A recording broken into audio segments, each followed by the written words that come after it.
Hi hello Swati Ganga Kannada YouTube ಚಾನಲ್ಗೆ ಎಲ್ಲರಿಗೂ ಸ್ವಾಗತ ಸುಸ್ವಾಗತ. ಇವತ್ತಿನ ವಿಡಿಯೋದಲ್ಲಿ ವರಾಹಿ ಅಮ್ಮನವರ ಇಷ್ಟಾರ್ಥ ಸಿದ್ಧಿಗೋಸ್ಕರ ಈ ಒಂದು ಮಂತ್ರವನ್ನು ತಿಳಿಸ್ಕೊಡ್ತಾ ಇದ್ದೀನಿ. ಯಾರಿಗೆಲ್ಲ ವಿಡಿಯೋ ಇಷ್ಟ ಆಗ್ತಾ ಇದೆ ಅವರೆಲ್ಲ ಲೈಕ್ ಮಾಡಿ, ಶೇರ್ ಮಾಡಿ, ಸಬ್ಸ್ಕ್ರೈಬ್ ಮಾಡಿಕೊಂಡು ಸ್ವಾತಿ ಗಂಗಾ ಕನ್ನಡ ಯೂಟ್ಯೂಬ್ ಚಾನಲ್ಗೆ ಎಲ್ಲರೂ ಸಪೋರ್ಟ್ ಮಾಡಿ ಅಂಥೇಳಿ ಕೇಳ್ಕೊಳ್ತೀನಿ. ಬನ್ನಿ, ತಾಯಿ ವರಾಹಿ ಅಮ್ಮನವರಲ್ಲಿ ಪಾದಚರಣಗಳಿಗೆ ನಮ್ಮ ಒಂದು ನಮನವನ್ನು ಸಲ್ಲಿಸ್ತಾ ನಾವು ವಿಡಿಯೋನ ಶುರು ಮಾಡ್ಕೊಳ್ಳೋಣ. ಯಾರಿಗೆಲ್ಲ ಒಂದು ಕಷ್ಟಗಳು ಅನ್ನೋವಂಥದ್ದು ಇದೆಯೋ, ನಮಗೆ ಅತಿ ಶೀಘ್ರವಾಗಿ ನಮಗೆ ಫಲ ಅನ್ನೋವಂಥದ್ದು ಬೇಕು, ಶತ್ರುಗಳು ನಮಗೆ ಮಿತ್ರರಾಗಬೇಕು, ಮತ್ತು ಶತ್ರುಗಳ ಒಂದು ಕೆಲಸದಲ್ಲೂ ಕೂಡ ನಮಗೆ ತುಂಬ ಕಿರಿಕಿರಿ ಆಗ್ತಾಯಿದೆ, ಏನೇ ಮಾಡೋಕ್ಕೆ ಹೋದರೂ ನಮಗೆ ಕೈ ಸುಟ್ಕೊಳ್ತಾ ಇದ್ದೀವಿ, ಕಷ್ಟಗಳು ಅನ್ನೋವಂಥದ್ದು ಬೆಟ್ಟದ ರೀತಿಯಲ್ಲಿ ಬಂದು ಕೂತ್ಕೊಂಡಿದೆ, ನಾವೇನೇ ಒಂದು ಕೆಲಸಕ್ಕೆ ನಾವು ಪ್ರಯತ್ನ ಪಟ್ಟರೂ ಕೂಡ ಆ ಕೆಲಸ ಅನ್ನೋವಂಥದ್ದು ಆಗ್ತಾಯಿಲ್ಲ, ನಾವು ಏನು ಮಾಡಬೇಕು ಅನ್ನೋರು ಖಂಡಿತವಾಗ್ಲೂ ಈ ಒಂದು ಇಷ್ಟಾರ್ಥ ಸಿದ್ಧಿಗೋಸ್ಕರ ಈ ಒಂದು ಮಂತ್ರವನ್ನು ಹೇಳ್ಕೊಳ್ಳಿ. ತಾಯಿ ವರಾಹಿ ಅಮ್ಮನವರಲ್ಲಿ ನಂಬಿಕೆಯನ್ನು ಇಡಿ. ಮೊದಲಿಗೆ ರಾಜ್ಯ ಮಹಾರಾಜರು ಕೂಡ ತಾಯಿಯ ಒಂದು ಅಪ್ಪಣೆಯನ್ನು ತೆಗೆದುಕೊಂಡು ಅವರು ಯುದ್ಧಕ್ಕೆ ಹೋಗ್ತಾ ಇದ್ದರು, ಜಯಶಾಲಿಗಳಾಗಿ ಬರ್ತಾಯಿದ್ರು ಅನ್ನೋದು ತುಂಬ ಪುರಾಣಗಳಲ್ಲಿ ಉಲ್ಲೇಖವಿದೆ. ಹಾಗಾಗಿ ನೀವು ಅಪನಂಬಿಕೆ ಬೇಡ, ನಂಬಿಕೆ ಇಟ್ಟು ನೀವು ಈ ತಾಯಿಯ ವರಾಹಿ ಅಮ್ಮನವರನ್ನು ಮನಸಾರೆ ಕೇಳ್ಕೊಂಡಿದ್ದೇ ಆದರೆ ಆ ತಾಯಿ ನಮಗೆ ಅತಿ ಶೀಘ್ರವಾಗಿ ಫಲಗಳನ್ನು ಕೊಡ್ತಾಳೆ. ಆ ತಾಯಿ ನಮಗೆ ಒಂದು ದಿವ್ಯ ಶಕ್ತಿಯನ್ನು ತೋರಿಸ್ತಾರೆ ಅಂತಲೇ ಹೇಳಬಹುದು. ತಾಯಿಯ ರೂಪ ಮಾತ್ರ ಉಗ್ರವಾಗಿರುವಂಥದ್ದು, ತಾಯಿಯ ಒಂದು ಮನಸ್ಸು ಅನ್ನೋವಂಥದ್ದು ತುಂಬ ಅಂದರೆ ತುಂಬ ಸೌಮ್ಯವಾಗಿ ಇರೋವಂಥದ್ದು. ಹಾಗಾಗಿ ತಾಯಿಯಲ್ಲಿ ನೀವು ಇಷ್ಟಪಟ್ಟು ಕೇಳ್ಕೊಳ್ಳಿ. ತಾಯಿಯ ಆರಾಧನೆಯನ್ನು ನಾವು ಮಾಡಬೇಕನ್ನೋರಾಗಿದ್ದರೆ ಯಾವ ದಿನಗಳಲ್ಲಿ ಮಾಡಬೇಕನ್ನೋದನ್ನು ನಾನು ತುಂಬ ವಿಡಿಯೋಗಳಲ್ಲೂ ತಿಳಿಸಿದ್ದೀನಿ, ಈ ವಿಡಿಯೋದಲ್ಲೂ ತಿಳಿಸ್ತೀನಿ ನೋಡಿ. ತಾಯಿಯ ಚಿತ್ರಪಟ ಇದ್ದರೆ ಚಿತ್ರಪಟಕ್ಕೂ ಕೂಡ ನಾವು ಆರಾಧನೆಯನ್ನು ಮಾಡಬಹುದು. ಇಲ್ಲ ಅಂದರೆ ನಾವು ದೀಪದ ರೂಪದಲ್ಲಿ ತಾಯಿಯನ್ನು ಆವಾಹನೆಯನ್ನು ಮಾಡಿ ಪೂಜೆಯನ್ನು ಸಲ್ಲಿಸ್ಕೊಳ್ಬಹುದು. ಮತ್ತು ಮಂಗಳವಾರ, ಶುಕ್ರವಾರ, ಅಮಾವಾಸ್ಯೆ, ಪೌರ್ಣಮಿ, ಪಂಚಮಿ, ಅಷ್ಟಮಿ ದಿವಸ ನಾವು ತಾಯಿಯನ್ನು ಪೂಜೆಯನ್ನು ಮಾಡ್ಕೊಳ್ಬಹುದಾಗಿದೆ. ಚಿತ್ರಪಟ ಇಲ್ಲ ಅಂದ್ರೂ ನಡೆಯುತ್ತೆ. ನಮ್ಮ ಮನೆಯಲ್ಲಿ ದೀಪದಲ್ಲೂ ಸಹ ನಮಗೆ ಆರಾಧನೆಯನ್ನು ಮಾಡೋದಕ್ಕೆ ಆಗೋದಿಲ್ಲ ಅನ್ನೋವಂಥವ್ರು ನೀವು ತಾಯಿಯ ಮನಸಾರೆ ನಂಬಿಕೆಯನ್ನು ಇಟ್ಟು ನೀವು ತಾಯಿಯ ವರಾಹಿ ಅಮ್ಮನವರಲ್ಲಿ, ಅಮ್ಮ ನಾನು ನಿನ್ನನ್ನು ಸ್ಮರಿಸ್ತಾ ಇದ್ದೀನಿ, ನಿನ್ನನ್ನು ನಾನು ಆರಾಧನೆಯನ್ನು ಮಾಡ್ತಾ ಇದ್ದೀನಿ, ನಂದು ಈ ರೀತಿ ಕಷ್ಟ ಅನ್ನೋವಂಥದ್ದು ನನಗೆ ಬಂದಿದೆ, ಈ ರೀತಿ ನಂದು ಕಷ್ಟ ಅನ್ನೋವಂಥದ್ದನ್ನು ಪರಿಹಾರವನ್ನು ಮಾಡಿಕೊಡು ಅಮ್ಮ ಅಂಥೇಳಿ ನಾವು ತಾಯಿಯನ್ನು ಕೇಳ್ಕೊಳ್ಬೇಕು. ವರಾಹಿ ಅಮ್ಮ ಅಮ್ಮ ಅಂತ ಕರೆದಾಗಲೇ ನಮ್ಮ ಒಂದು ಕಷ್ಟಕ್ಕೆ ಧಾವಿಸ್ತಾಳೆ. ತಾಯಿ ಲೋಕ ಸಂಚಾರಿಣಿ, ರಾತ್ರಿ ವೇಳೆಯಲ್ಲಿ ಜಗತ್ತನ್ನು ಕಾಯುವಂಥ ತಾಯಿ. ನಮ್ಮ ಒಂದು ಕಷ್ಟಗಳು ತಾಯಿಗೆ ಲೆಕ್ಕನೇ ಅಲ್ಲ.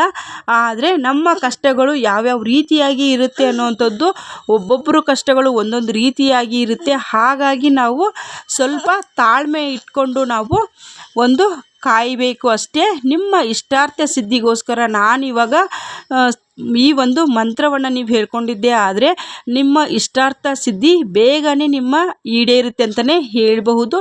ಏನೇ ಒಂದು ನಿಮ್ಮದು ಇಷ್ಟಾರ್ಥ ಇರ್ಬೋದು, ಭೂಮಿ ಖರೀದಿ ಆಗಿರ್ಬೋದು, ಸೈಟ್ ಖರೀದಿ ಆಗಿರ್ಬೋದು, ಚಿನ್ನ ಬೆಳ್ಳಿ, ಏನೇ ಒಂದು ಹೊಸ ಬಿಸ್ನೆಸ್ಗೆ ಕೈ ಹಾಕ್ತಾ ಇದ್ದೀರಾ ಅಂಥದ್ದು ಸಹ ಆಗಿರಬಹುದು.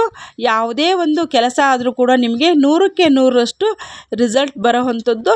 ಆದರೆ ನೀವು ನಂಬಿಕೆ ತುಂಬ ಅಂದರೆ ತುಂಬ ಮುಖ್ಯವಾಗಿರುತ್ತೆ. ಹಾಗಾಗಿ ನೀವು ಈ ಒಂದು ಮಂತ್ರವನ್ನು ನೀವು ರಾತ್ರಿ ಮಲಗೋ ಅಂಥ ಒಂದು ಸಂದರ್ಭದಲ್ಲಿ ಹೇಳ್ಕೊಳ್ಳಿ.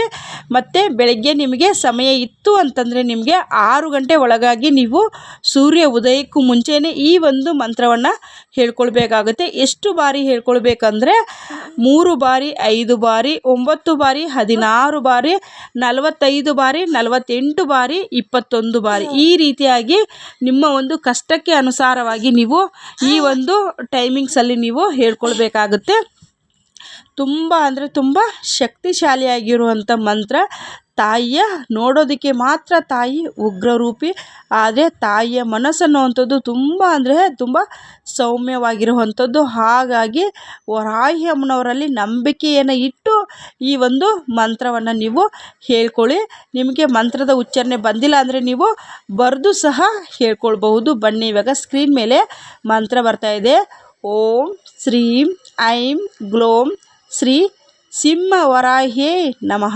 ಓಂ ಶ್ರೀಂ ಐಂ ಗ್ಲೋಂ ಶ್ರೀ ಸಿಂಹವರಾಹ್ಯೇ ನಮಃ. ಈ ಒಂದು ಮಂತ್ರವನ್ನು ನೀವು ನಿಮ್ಮ ಒಂದು ಕಷ್ಟಕ್ಕೆ ಅನುಸಾರವಾಗಿ ಹೇಳಿಕೊಂಡು ನಿಮ್ಮದು ಏನೇ ಒಂದು ಕೋರಿಕೆ ಇದ್ದರೂ ಕೂಡ ಮೊದಲಿಗೆ ಸಂಕಲ್ಪವನ್ನು ಮಾಡ್ಕೊಳ್ಳಿ. ಈ ರೀತಿ ನನ್ನದು ಕೋರಿಕೆ ಆಗಬೇಕು ಅಂಥೇಳಿ ತಾಯಿ ವರಾಹಿ ಅಮ್ಮನವರಲ್ಲಿ ಮನಸಾರಿ ಕೇಳ್ಕೊಳ್ಳಿ. ನಮ್ಮದು ಈ ರೀತಿ ಕಷ್ಟ ಇದೆ ತಾಯಿ, ನಿಮ್ಮ ಕೆಲಸದ ಪ್ರತಿಯೊಂದು ಕೆಲಸಕ್ಕೂ ಕೂಡ ಇಷ್ಟಾರ್ಥ ಸಿದ್ಧಿ ಅನ್ನೋಂಥದ್ದು ಅತಿ ಶೀಘ್ರವಾಗಿ ಆಗುವಂಥ ಒಂದು ಮಂತ್ರ. ತಾಯಿಯಲ್ಲಿ ನಂಬಿಕೆ ಇಟ್ಟು ಈ ಮಂತ್ರವನ್ನು ಕೇಳ್ಕೊಳ್ಳಿ. ನಿಮಗೆ ಜಯ ಅನ್ನೋವಂಥದ್ದು ಕಟ್ಟಿಟ್ಟ ಬುತ್ತಿ ಅಂತಲೇ ಹೇಳ್ಬಹುದು. ಯಾವುದೇ ಒಂದು ಕೆಲಸ ಮಾಡೋದಕ್ಕೂ ಟೈಮ್ ಅನ್ನೋವಂಥದ್ದು ಹಿಡಿಯುತ್ತೆ, ಆದರೆ ಅಪನಂಬಿಕೆ ಬೇಡ. ನಂಬಿಕೆಯನ್ನು ಇಟ್ಟು ನೀವು ತಾಯಿಯಲ್ಲಿ ಕೇಳ್ಕೊಂಡಿದ್ದೇ ಆದರೆ ಆ ತಾಯಿ ನಮಗೆ ಅದಕ್ಕೆ ಸಕ್ಸಸ್ ಅನ್ನೋವಂಥದ್ದು ತುಂಬ ಅಂದರೆ ತುಂಬ ಜಾಸ್ತಿನೇ ಇರುತ್ತೆ. ಹಾಗಾಗಿ ನೀವು ತಾಯಿಗೆ ಮನಸಾರೆ ನಮಸ್ಕಾರವನ್ನು ಮಾಡ್ಕೊಂಡು ಅಮ್ಮ ಅಂಥೇಳಿ ಕರೆದುಬಿಟ್ಟು ಈ ಒಂದು ಮಂತ್ರವನ್ನು ರಾತ್ರಿಯೇ ಮಲಗುವಂಥ ಸಂದರ್ಭದಲ್ಲಿ ನೀವು ಹಾಸಿಗೆ ಮೇಲೆ ಕೂತ್ಕೊಂಡಾನ ಹೇಳಬಹುದು, ಇಲ್ಲ ಅಂದರೆ ನೀವು ಯಾರ್ದು ಒಂದು ಪ್ರಶಾಂತವಾಗಿರುವಂಥ ಜಾಗದಲ್ಲೂ ಸಹ ನೀವು ಕೂತ್ಕೊಂಡು ಈ ವರಾಹಿ ಅಮ್ಮನವ್ರನ್ನ ಒಂದು 5 ನಿಮಿಷಗಳ ಕಾಲ ಸ್ಮರಣೆಯನ್ನು ಮಾಡಿ ಮಲ್ಕೊಂಡಿದ್ದೇ ಆದರೆ ನಿಮ್ಮ ಇಷ್ಟಾರ್ಥ ಅನ್ನೋವಂಥದ್ದು ಎಷ್ಟು ಬೇಗನೆ ರಿಸಲ್ಟ್ ಬರುತ್ತೆ ಅನ್ನೋಂಥದ್ದು ನೀವೇ ಹೇಳ್ಬೋದು. ತುಂಬ ಮಂತ್ರಗಳನ್ನ ಹೇಳಿ ಒಳ್ಳೊಳ್ಳೆ ರಿಸಲ್ಟ್ ಬಂದಿದೆ ಅಂತೇಳಿ ಕಮೆಂಟಲ್ಲಿ ತಿಳಿಸಿದ್ದೀರಿ. ಅವ್ರಿಗೆಲ್ಲರಿಗೂ ತುಂಬ ಹೃದಯದ ಧನ್ಯವಾದಗಳನ್ನ ತಿಳಿಸ್ತೀನಿ. ಇಷ್ಟೊತ್ತು ವಿಡಿಯೋ ನೋಡ್ತಾ ಎಲ್ಲ ನನ್ನ ಸ್ನೇಹಿತರಿಗೂ take care, bye. Thank you for watching. ನಮಸ್ತೆ.